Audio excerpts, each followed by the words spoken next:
आज इलेक्ट्रोस्टैटिक का एक इम्पोर्टेंट टॉपिक हम लोग का जो है इलेक्ट्रिक फील्ड इंटेंसिटी, उसके बारे में हम लोग देखेंगे। हम लोग जैसे जानते हैं कि कोई भी एक चार्ज हो, सपोज हम लोग इस चार्ज को मान लेते हैं कैपिटल Q, ठीक है। अब ये चार्ज है, अगर इसके अगल बगल में कुछ दूरी पर सपोज r डिस्टेंस पर कोई दूसरा चार्ज हो, सपोज उस चार्ज का नाम ले लेते हैं हम लोग का Q, ठीक है। तो इस चार्ज द्वारा इस चार्ज पर बल लगाने की जो क्षमता होगा, यानी कि फोर्स लगाने की जो क्षमता हम लोग का होगा, उसको हम लोग इलेक्ट्रिक फील्ड E से हम लोग जानते हैं।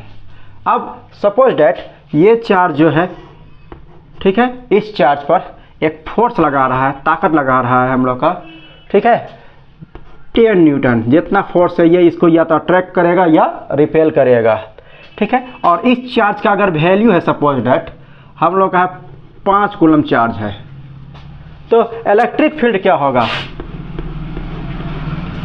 इलेक्ट्रिक फील्ड तब इसका क्या होगा इस डिस्टेंस पर कि 1 कूलम चार्ज पर ये चार्ज जो है, यहाँ 5 के जगह में अगर 1 कूलम चार्ज होता तो कितना फोर्स लगाता।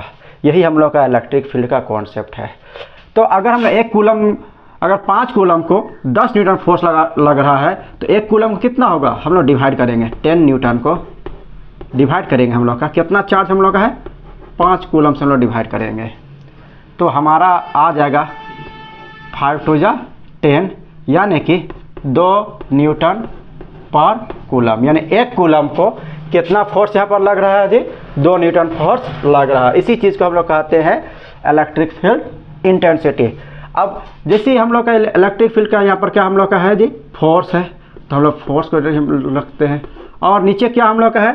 चार्ज है Q। तो इलेक्ट्रिक फील्ड इंटेंसिटी का जो फार्मूला हम लोग का होगा कि कितना फोर्स लग रहा है और कितना चार्ज है, ठीक है, जिस पर फोर्स लग रहा है।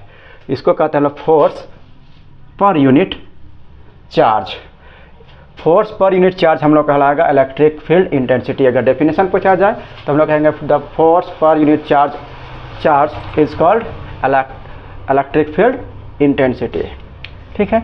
अब सपोज डैट कि हम अगर निकालना, इसका एक्सप्रेशन निकालना चाहते हैं, तो क्या करेंगे? ये चार्ज और इस चार्ज के बीच में जो फोर्स लगेगा F।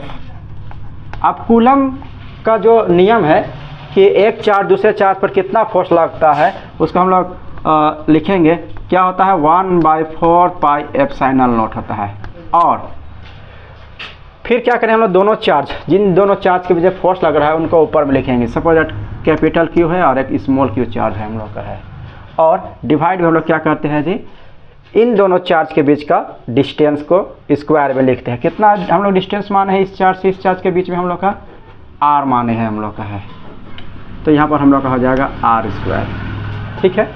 अब देखिए ये Q जो हम लोग का है इधर इनटू में है, जब हम उसको इस ओर ले आएंगे हम लोग का, तो क्या हो जाएगा? हम लोग का फोर्स बाय चार्ज हम लोग का हो जाएगा स्मॉल q, ठीक है। और इधर क्या बचेगा हम लोग का? 1/4 pi epsilon naught into Q by r²।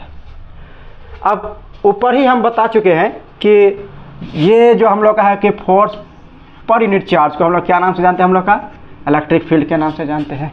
तो यहाँ पर जब फोर्स पर यूनिट चार्ज है, उसके जब हम लोग क्या लिखेंगे? इलेक्ट्रिक फील्ड लिखेंगे हम लोग का, और ये हम लोग का हो जाएगा 1/4 pi epsilon naught into Q by r²। ये हमारा जो एक्सप्रेशन है कि कोई एक चार्ज Q द्वारा, ठीक है, किसी डिस्टेंस r पर जो दूसरे चार्ज पर जो बल लगाने की जो क्षमता होगी, वो इतना हम लोग का होगा, जिसको हम लोग इलेक्ट्रिक फील्ड इंटेंसिटी के नाम से जानते हैं, ठीक है। अब अगर इसका SI यूनिट अगर पूछा जाए, तो हम लोग इस फार्मूला से हम लोग निकालते हैं इलेक्ट्रिक फील्ड इंटेंसिटी का SI यूनिट क्या होगा। ये हम लोग का हो गया फोर्स, तो फोर्स को लिखते हैं न्यूटन, और ये हम लोग का चार्ज को लिखते हैं कूलम। तो इसका SI यूनिट हम लोग का हो जाएगा न्यूटन पर कूलम। अगर इसका हम लोग का डायमेंशनल फार्मूला निकालना चाहते हैं, तो फोर्स जो होता है उसका डायमेंशनल फार्मूला हम लोग का होता है m l t⁻², और जब चार्ज का डायमेंशन फार्मूला लिखते हैं, क्योंकि हम लोग जानते हैं कि विद्युत धारा करंट का फार्मूला था Q/T हम लोग का होता है। T को अगर हम लोग इधर लाते हैं तो क्या हो जाएगा I × T। तो अगर डायमेंशन फार्मूला लिखेंगे तो I का हो जाएगा A और टाइम का हम लोग का हो जाएगा T। इसलिए Q का डायमेंशन फार्मूला हम लोग लिखते हैं AT। ठीक है, अब इसको हम लोग थोड़ा सा सॉल्व कर देते हैं। जैसे ये हम लोग का है M, फिर हम लोग का है L, फिर यहाँ पर T का पावर -2 और यहाँ पर हम लोग का क्या है, हम लोग का T का पावर यहाँ पर 1 है, ऊपर जाएगा तो -1 हो जाएगा। ये -2 और -1 को सॉल्व करेंगे तो T का पावर हम लोग का हो जाएगा -3। ये हम लोग का नीचे में एम्पियर है, एम्पियर को हम लोग ऊपर ले जाएंगे तो पर एम्पियर, तो ये इसका हम लोग का डायमेंशन फार्मूला भी हो जाएगा।